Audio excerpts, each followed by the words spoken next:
There was a former Undersecretary of Defense who was invited to give a speech at a large conference, about 1,000 people.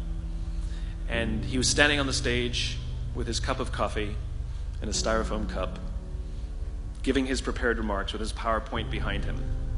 And he took a sip of his coffee and he smiled and he looked down at the coffee. And then he went off script. And he said, "You know, last year I spoke at this exact same conference. Last year I was still the Undersecretary. And when I spoke here last year, they flew me here business class. And when I arrived at the airport, there was somebody waiting for me to take me to my hotel. And they took me to my hotel and they had already checked me in and they just took me up to my room. And the next morning I came downstairs and there was someone waiting in the lobby to greet me and they drove me to this here same venue. They took me through the back entrance and took me into the green room and handed me a cup of coffee in a beautiful ceramic cup." He says, "I'm no longer the Undersecretary. I flew here coach. I took a taxi to my hotel and I checked myself in. When I came down the lobby this morning, I took another taxi to this venue. I came in the front door and found my way backstage, and when I asked someone, 'Do you have any coffee?' he pointed to the coffee machine in the corner, and I poured myself a cup of coffee into this here styrofoam cup."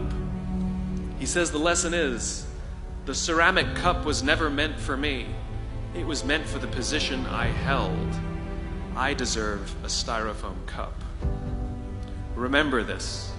As you gain fame, as you gain fortune, as you gain position and seniority, people will treat you better. They will hold doors open for you.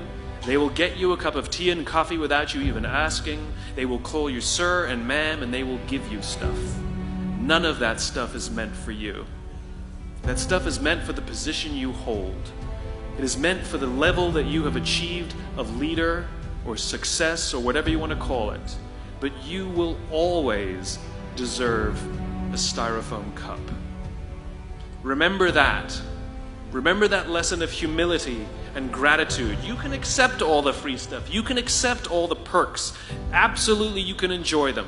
But just be grateful for them and know that they're not for you. I remember getting off the Acela. I took the Acela from New York to Washington, D.C.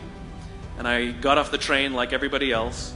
And I was walking down the platform like everyone else. And I walked past General Norty Schwartz, who used to be the Chief of Staff of the United States Air Force, the head of the Air Force. And here I did, you see a guy in a suit schlepping his own suitcase down the platform just like me. And just a couple months ago, he was flying on private jets and he had an entourage and other people carried his luggage. But he no longer held the position. And so now he got to drag his own suitcase. And never did it sort of remind me more that none of us deserve the perks that we get. We all deserve a styrofoam cup.